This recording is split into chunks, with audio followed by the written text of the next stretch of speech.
As the world passed into the second half of the 20th century after the birth of Christ, Western man was confronted for the first time in history with the problem of whether his world and his works would outlast the century, whether his culture would survive. Beyond the dreams of his ancestors, modern man has molded the earth to his liking. Proud of his vast creative ability, he can boast of the grandeur of his achievement and admire the scope of his own imagination.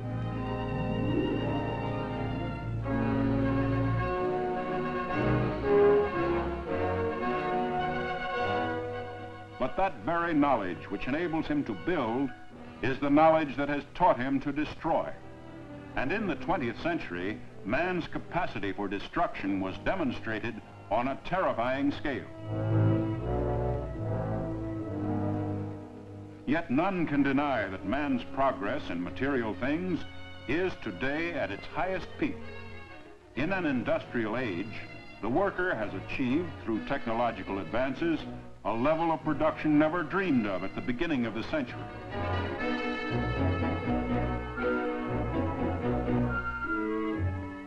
Industrial designers and architects promise modern man a life of smooth efficiency.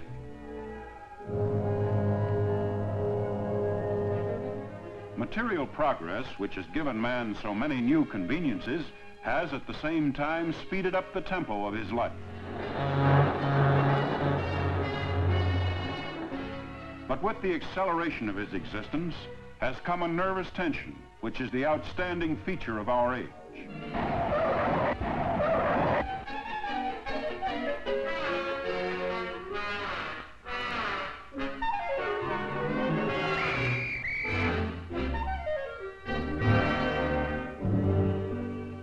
Dissatisfaction and boredom with the daily routines of life are increasingly apparent.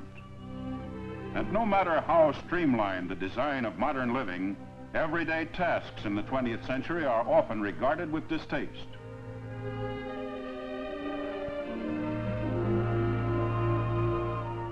In this age of tension, man is assiduous and eager in his search for relaxation. Too often, unhappy with himself, he drifts into easy avenues of escape.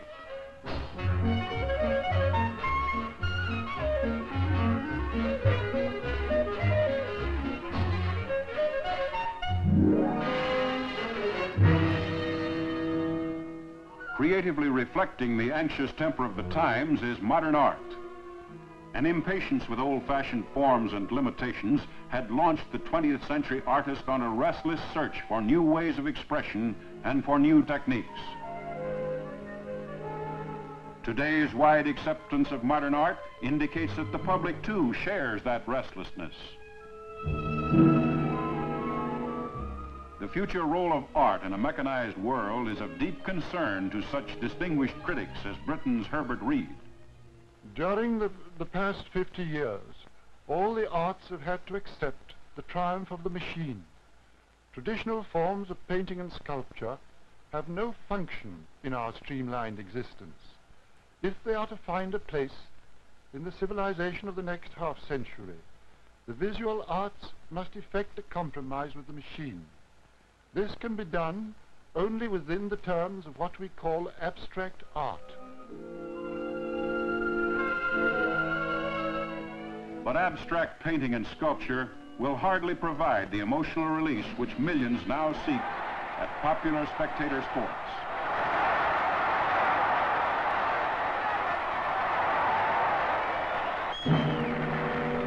The tension of the mid-century is epitomized by its music.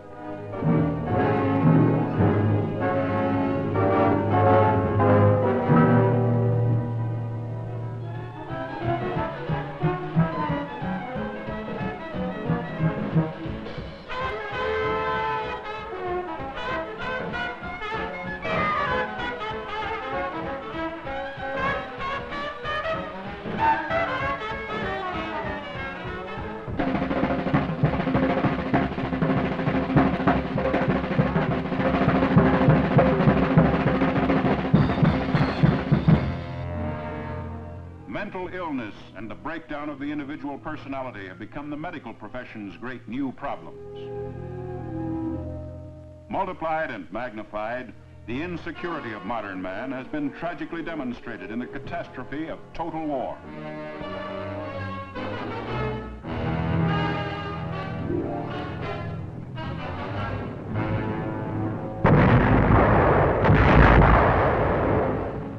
And the first half of the 20th century saw a new terror loosed upon the world.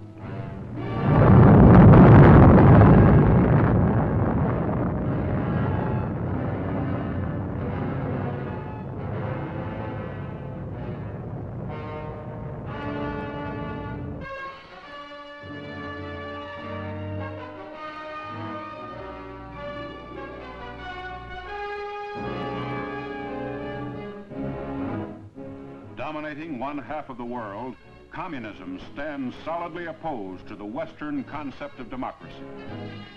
With over 750 million people under communist rule, nearly 1/3 of the population of the Earth, Soviet Russia holds a commanding position in the future destiny of the world. Since World War II, communism by force and by propaganda has extended its frontiers into the heart of Europe.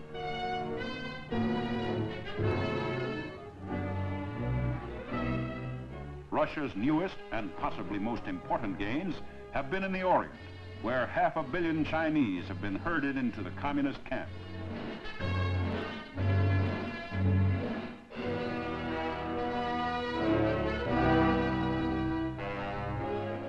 Across the world, the Western democracies, led by the United States, oppose the communist drive for world power. Marshall Plan aid has been of enormous assistance in rebuilding the free nations of Europe and has started them on the way toward economic union. In addition to fostering economic cooperation throughout Western Europe, the United States has joined with 11 nations in the Atlantic sphere in a new defensive pact against outside aggression.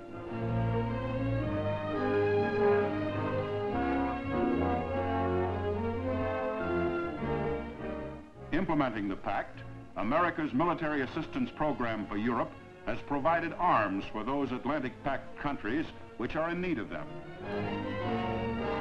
For the possibility of actual war must always be in the minds of men like the chairman of the Joint Chiefs of Staff, General Omar Bradley.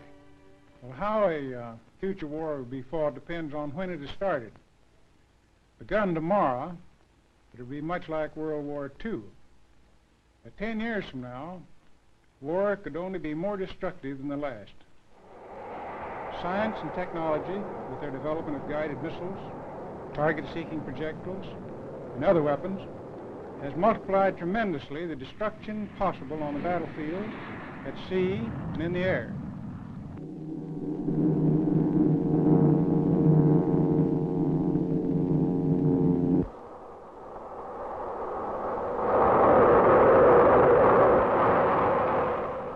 This very scientific progress in weapons may be the ultimate deterrent to any future war. The more I work on the plans for defense, the more I'm convinced that war is not inevitable, and that our defense plans are only a part of our strategy for a lasting peace. Of dramatic importance is the newly won independence of 6 Asiatic countries. The second half of the century will expose them to world forces from which today they seek to remain aloof. In India, freedom from British rule, long a dream of the venerated leader Mohandas Gandhi, was realized just before his death. The staggering job of guiding India's millions in this critical period fell to his follower, Pandit Nehru, who knows that India, to resist the infiltration of communism, must quickly consolidate her new position. In the worldwide shifts of political influence, the Western powers still stand as the bulwark against communism.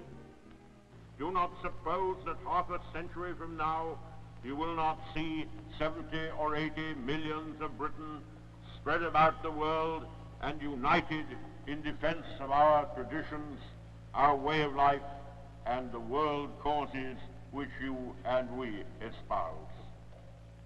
Let us then move forward together in discharge of our mission and our duty, fearing God and nothing else. The champions of the Western concept of democracy are everywhere derided by the Stalinist mouthpieces, men like Britain's communist chief, Harry Pollitt. The working people of all capitalist countries will become the masters of the wealth they produce, as in the Soviet Union, China, and people's democracies. Poverty, unemployment, and war will be abolished.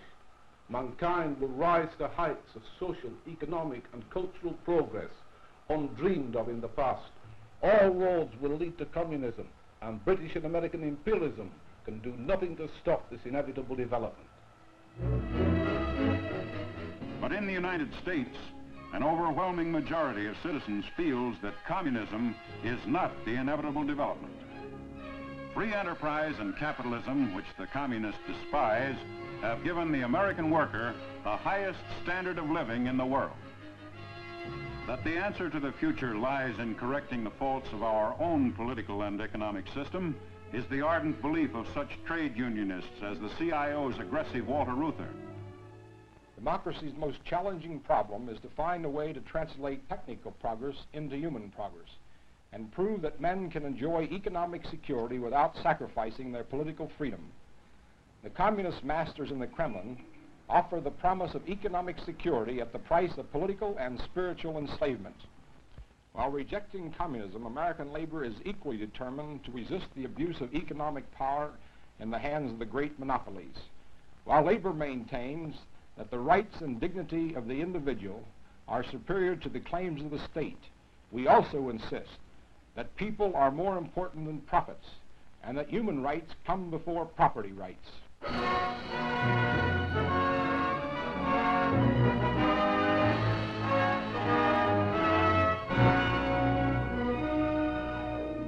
Man's more intimate knowledge of space and time in relation to the universe is constantly extending the limitless horizons of science.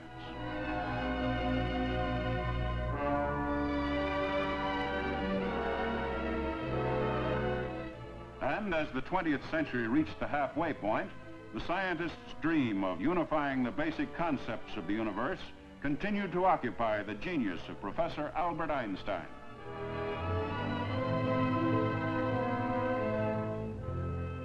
More than any other group of individuals, the world's great scientists, like physicist J. Robert Oppenheimer, realize the grave responsibilities of our new knowledge. Science has profoundly altered the conditions of man's life, both materially and in ways of the spirit as well. It has extended the range of questions in which man has a choice. It has extended man's freedom to make significant decisions. No one can predict what vast new continents of knowledge the future of science will discover. But we know that as long as men are free to ask what they will, free to say what they think, free to think what they must, science will never regress, and freedom itself will never be wholly lost. The application of this scientific knowledge has a direct bearing on the everyday life and habits of the average man.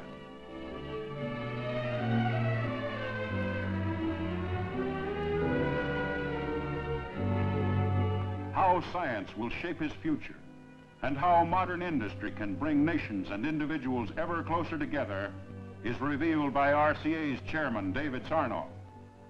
In the next half-century, people will see as well as hear around the world.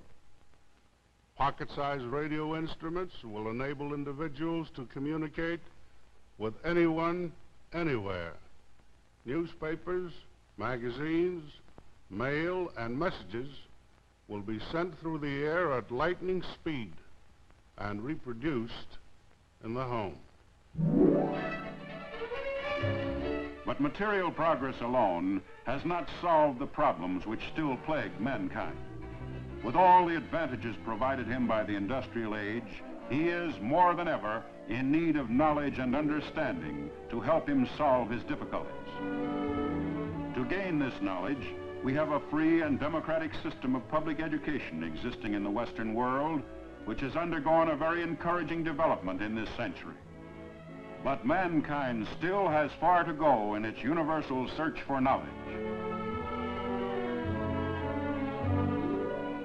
Because of this search, the deep need for more and better education for all citizens in this troubled world is a constant challenge to such eminent educators as Harvard University's president, James Bryant Conant. The appraisal of the schools by our citizens is of paramount importance in this mid-20th century.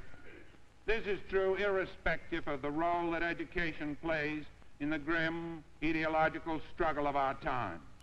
For if I am right that our American system of public education is the symbol of the special contribution which this republic has made to the concept of democracy, the future of the undertaking has significance which far transcends the immediate issue.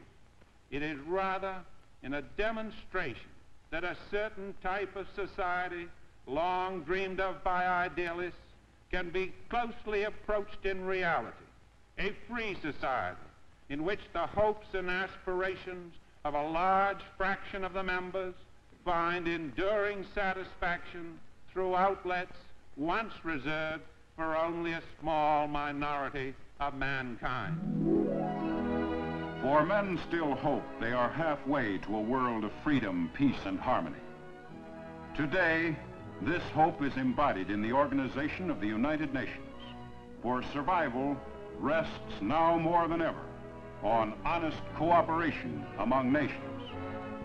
In the second half of the 20th century, man must determine whether or not future generations shall live in freedom and at peace.